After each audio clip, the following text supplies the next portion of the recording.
Thank you again for being here. Thank you for continuing our practice together, maintaining the Sangha and continuing to offer an open space, a space for all comers to be able to practice a refuge of meditation, of present awareness.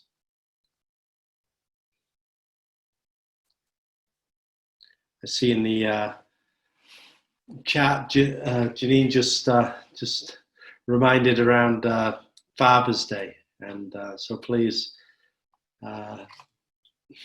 let's celebrate fathers. Happy Father's Day. It's curious thing in many senses how we take certain days and decide to name them and make that day about one subject, but as human beings, that's what we do. It's curious that the days, the hours, the months, the names of all of these things, and the way that we organize these structures, we basically made them up in our heads and wrote them down and decided to organize the world that way, whereas really this day, for most, in most ways, is the same as yesterday. It's the same as the day before. Most things stay the same.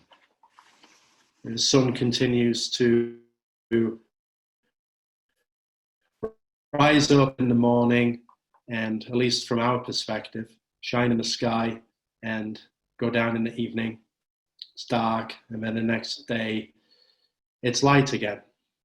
And we may call that something, but when we really look at it, when we see the blue sky above, or maybe you have some, well, I'm sure at this time of day there's no more June gloom, right? That's probably gone at this point, I think. Right? But when we look up and we're able to see the sky, whether it's cloudy or whether it's blue, it is a profound, mysterious thing.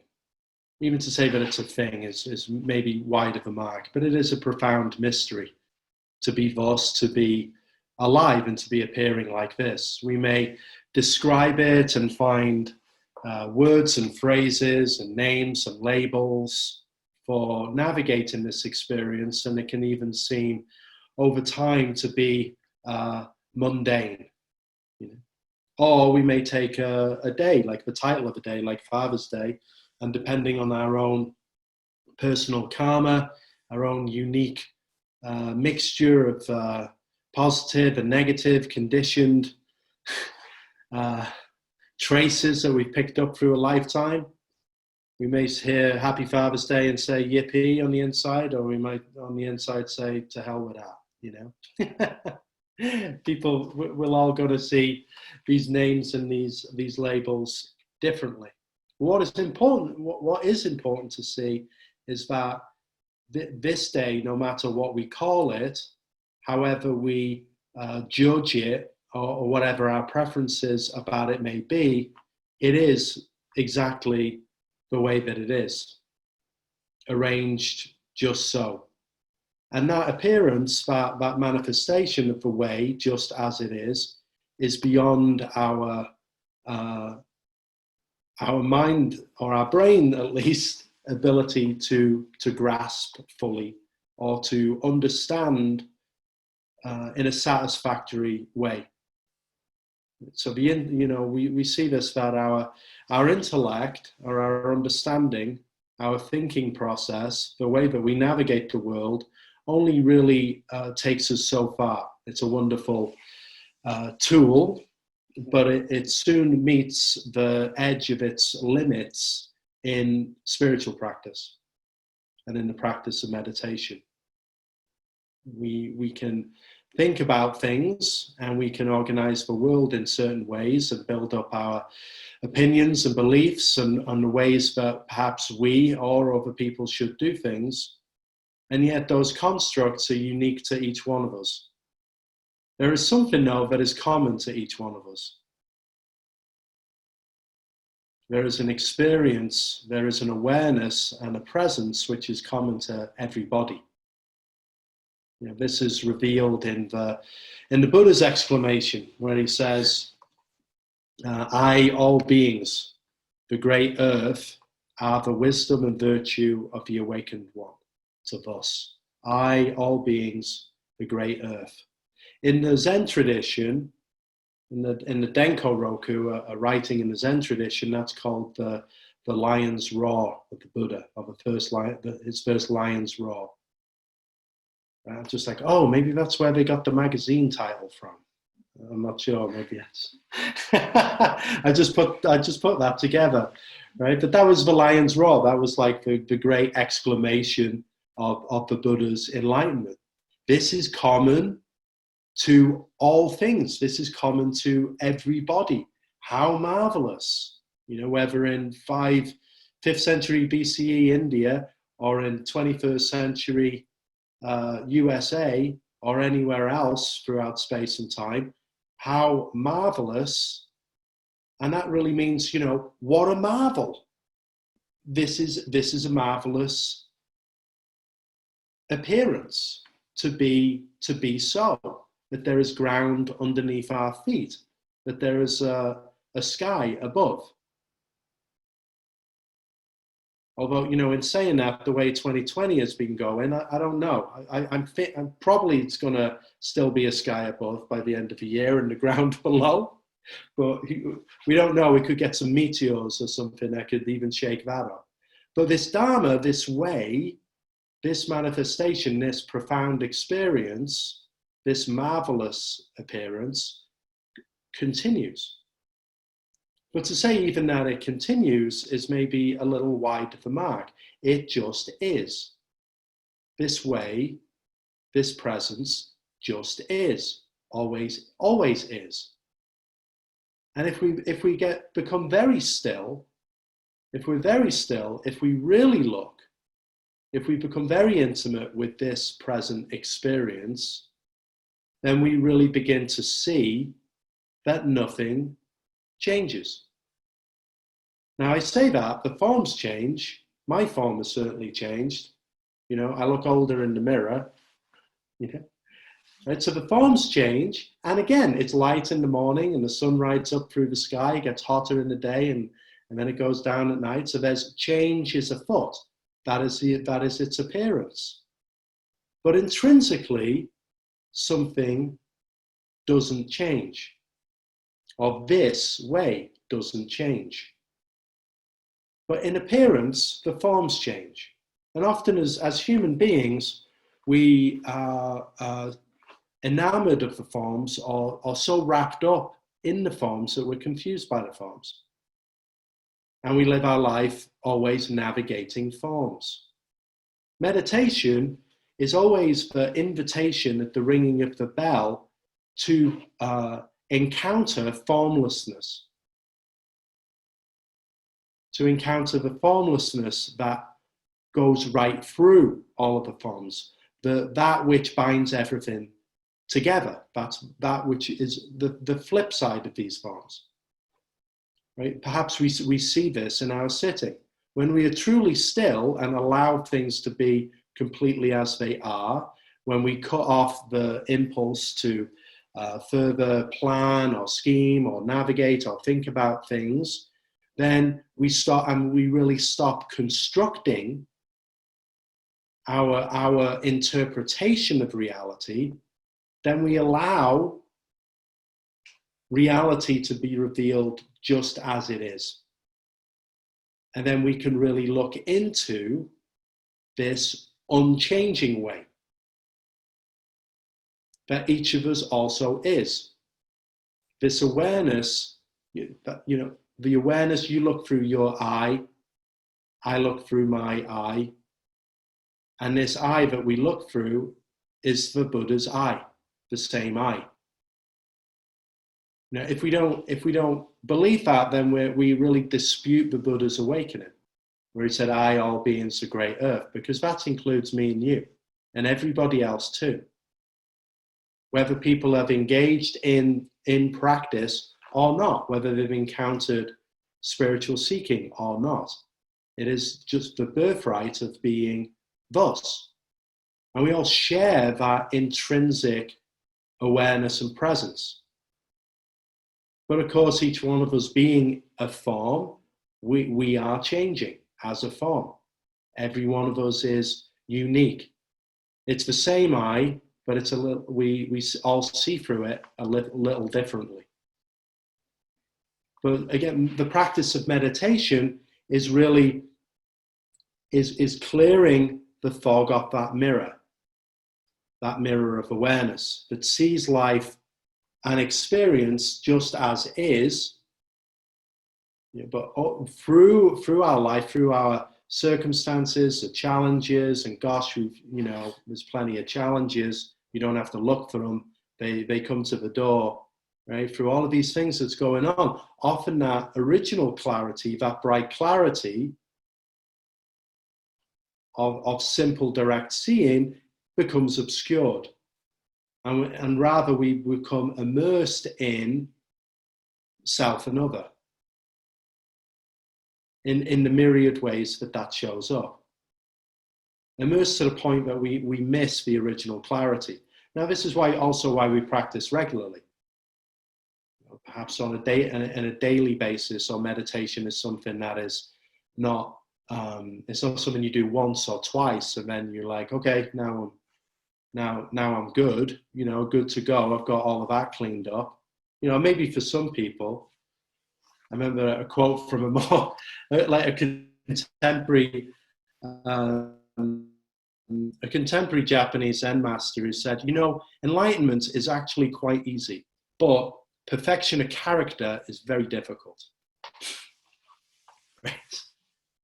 So even if once we begin to really see into this life, this awareness that we are, it's not that then something, that it just stops. Okay, now I've got that. But no, that's always the beginning. And I think it's so when he says this perfection of character, the refinement of our appearance and our practice is always continuing. And we're blessed in this day and age to have wonderful, the traditional teachings, ways, words that have worked for generations of people over millennia at this point and can help guide this unfolding of inquiry. And I wanted to bring up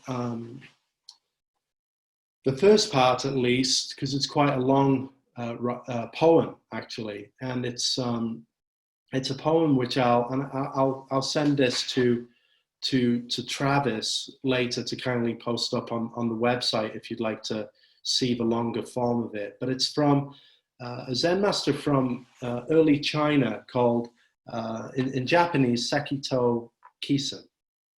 And I won't embarrass myself by trying to pronounce the Chinese. It's like the phonetic Japanese is a lot easier.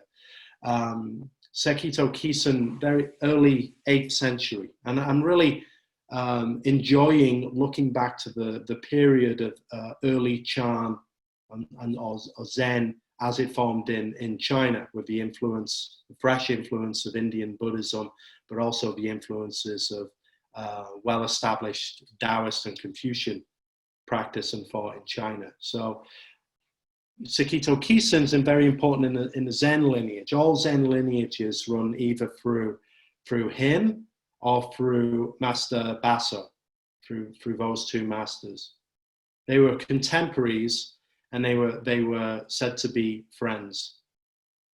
But they lived very different lives. Master Baso was a gregarious person, must have been quite an extrovert, and apparently had quite a lot of charm. He had a lot of people around him, and I think he had somewhere, this is ballpark, but somewhere between something like 60 or 80 successors, which is really, really rare for a Buddhist teacher, particularly a Zen teacher.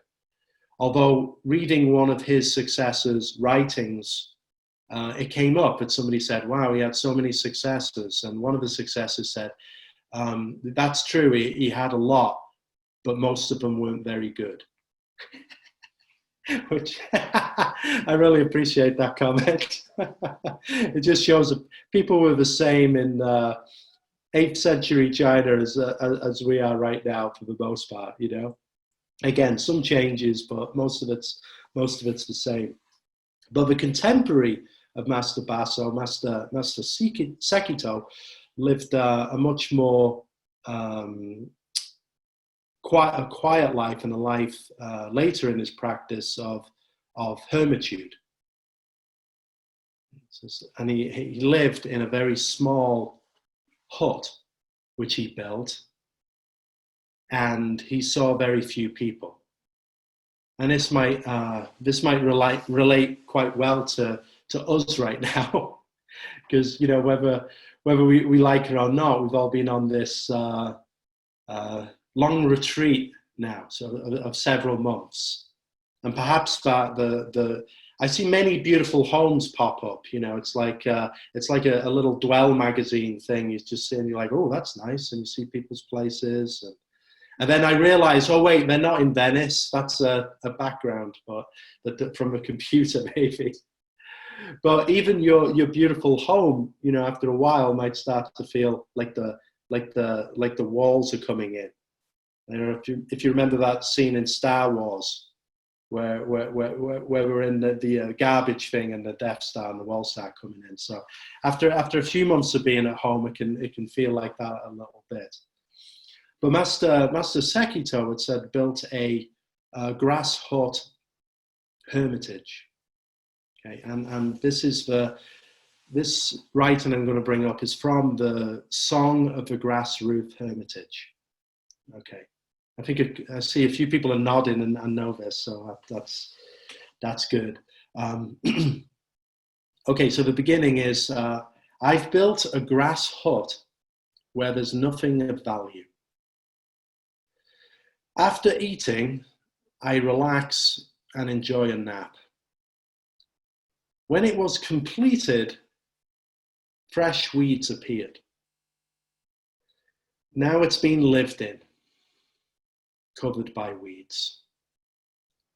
The person in the hut lives here calmly, not stuck to inside, outside, or in between.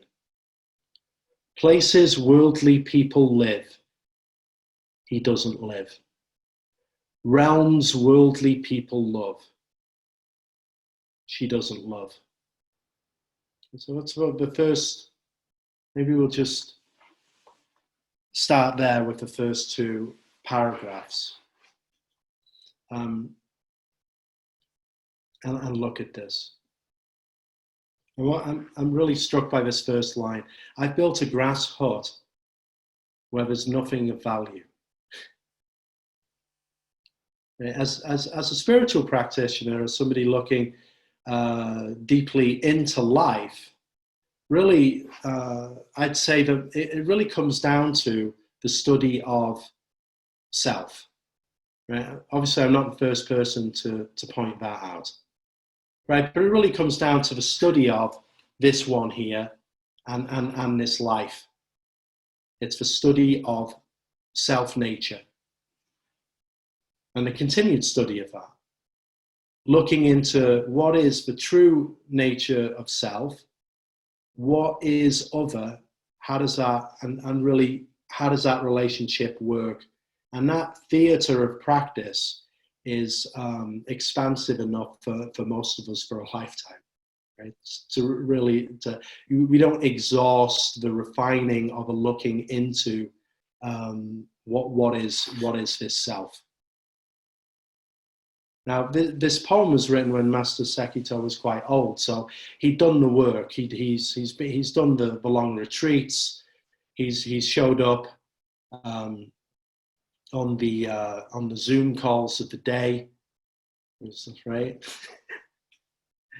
He's practiced long hours of meditation.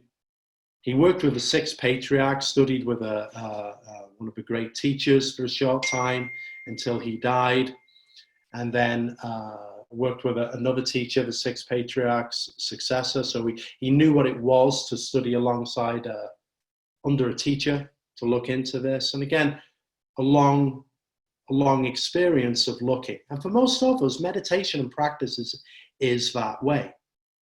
It's an unfolding and an exploration over years and over decades. And there's no, it's not that we're heading or needing to get to a destination.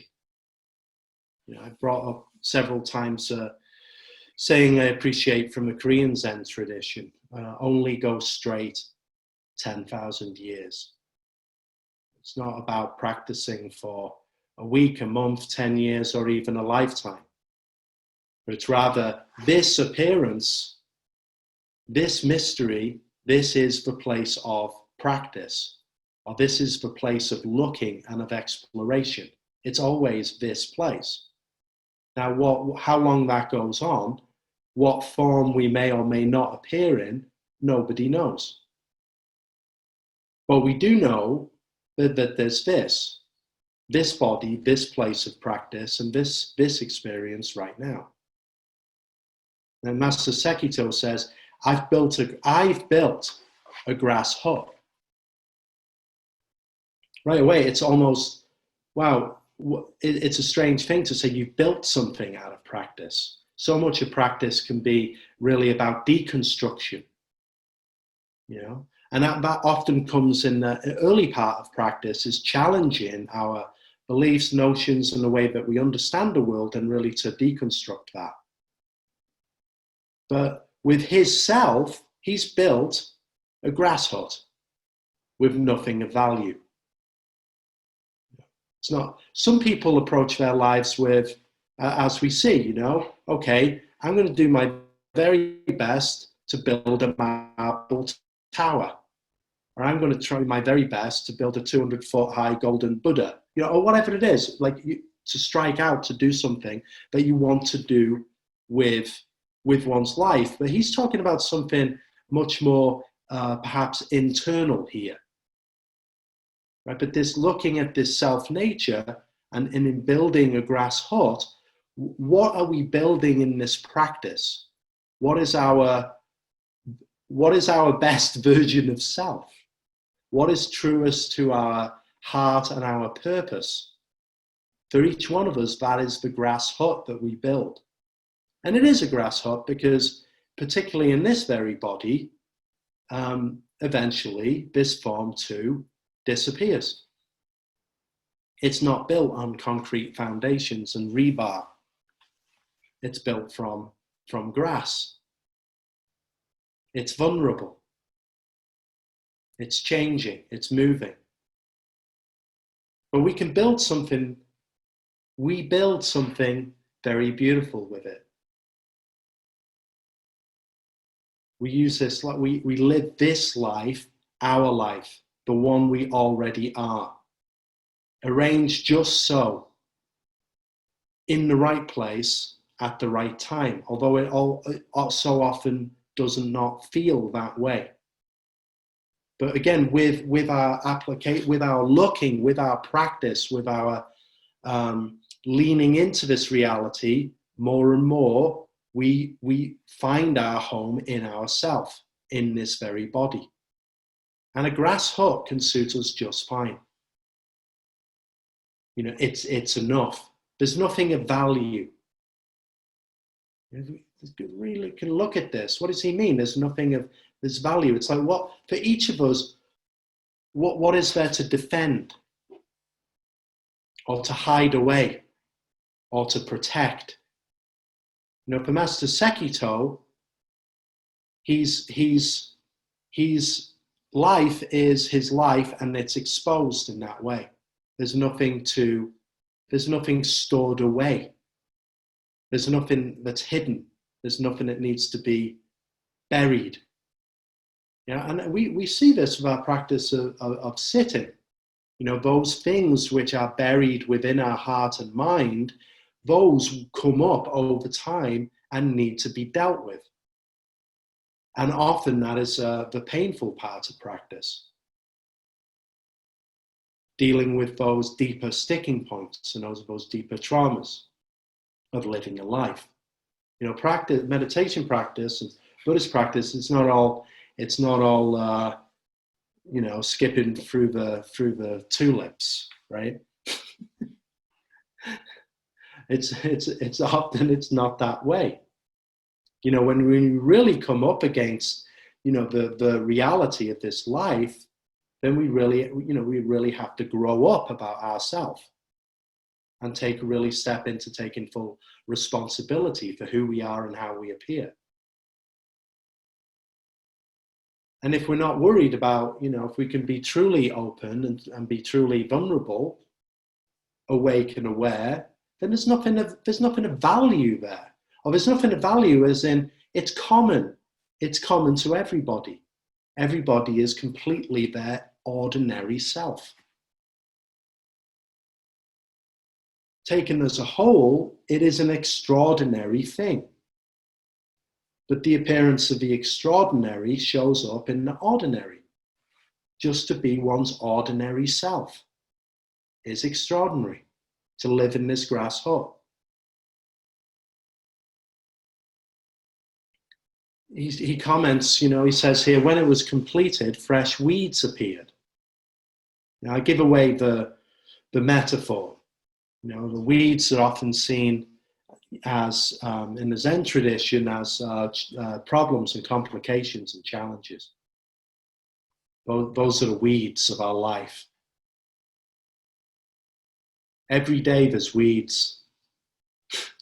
Every day we're working our garden, each one of us. Working the garden, right? Sometimes it's like a swamp.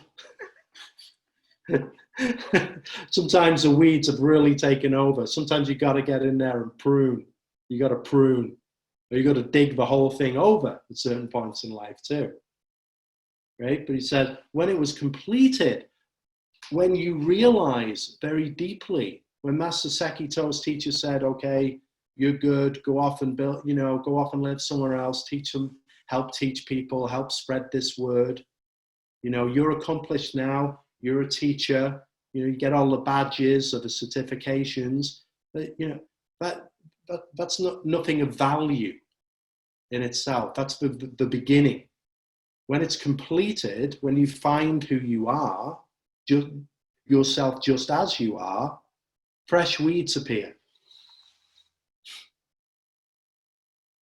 This is why, Buddhism or this kind of inquiry often has a tough time in becoming popular.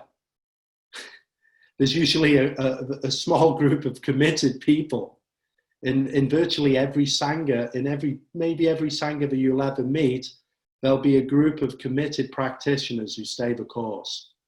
Why? Because fresh weeds appear. It's not that, when your hut is completed, it's all roses now. No, you've got your weeds still, and guess what? You got everyone else's weeds. And look out the door, it's weeds all down the street.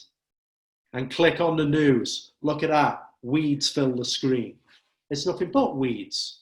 This is what it is to own up, wake up and live a human life. You see, there's challenge in every direction. There's these shifting forms. There's the world, as the Buddha saw deeply into, there is the world of suffering. So perhaps we take care of our own to whatever degree, we take care, we take care of ourselves and we wake up to living our life, but then you just see, okay, now I've still got a weed. But there's something different here. Now you're in the place of knowing, now you're a gardener.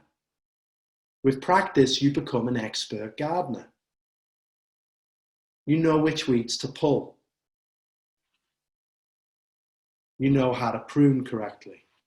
You know how to let things stand back and let things grow. You know that you can't control the weather, so there's no use screaming at the sky. It's not that the weeds of the garden disappears, but you know your place and how you can take care of it. Fresh weeds appeared. Then he says, now it's been lived in, it's covered by weeds. Maybe that area sort of brought that up. You see that you really live in this house, this life that we live in, each one of us. And yeah, there's plenty to do in every direction. But that's okay. It's just stepping fully into this life. But this life that we step fully into, through this exploration of self, is not just about me. It's not my life, narrow, just what's in it for me, but rather in looking in this self, you see that this self is vast and opens out in every direction and includes those around us, with partners and family, community, and as open a sphere as each one of us can really explore with our own unique capacity. But it's important that we live our own, I think, we live out our own capacity and we live our own purpose, and we open up into our journey, but we don't have to make everybody else or convince everybody else to join us. You know, after all, Master Sekito lived kind of alone in a hut and saw a few people. And his friend Master Baso was in the world with hundreds of people around him. You know, this practice wakes us up, sometimes swiftly, often over, you know, a slow unfolding of years, into finding again what is our own calling, our own heart's purpose. Why did I get this script? You know, none of us asked to appear as this. We were just born on the stage. And we got a script. And that's the script we're living. It's not the one we would have written. We'd write a different one. How much of our life is that, you know, wishing we'd have handed a different script? No, we lived this one out. I'll just go a little further, and then I'm conscious for time too, and I'd love to open it up for your comments and any questions about this. But just to bring up a little more, the person in the hut lives here calmly. We could say you know, and that doesn't mean that we don't get upset, we don't react, or we don't have the highs and lows and the in-betweens of the human life. But this deeper calm that we find with our practice is, you know, your center, you know the center, you know where to turn, you know the refuge of presence, the refuge of sitting, the refuge of practice, of just being. You can live here calmly, not stuck to inside, outside, or in between.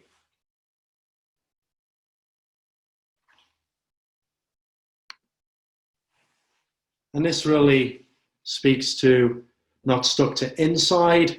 I'm not, you know, not having to stick just to one's, these are my problems, this is what's going on with me, all of these internal things, not stuck there, and not stuck to the outside. This is what's going on in the world. And this is, you know, and finding these places where we just get stuck and suffer. We suffer when we get stuck in these internals and externals. But rather being able to dwell calmly or turn calmly to the formless center. To the center that you don't need to see or grasp, but you know intimately. And we know that intimate center through the unfolding of our practice or of our being. And then whatever comes, you know, okay, now it's this. Now it's this. But we find and we trust, we trust with ever more certainty that we're able to take care of it. We're able to take care of our garden. And I'll post the poem up on the website, and there's so much in it. And I know for myself, it's tough to write something good. it's hard to write something very good, and this is a very good piece of writing.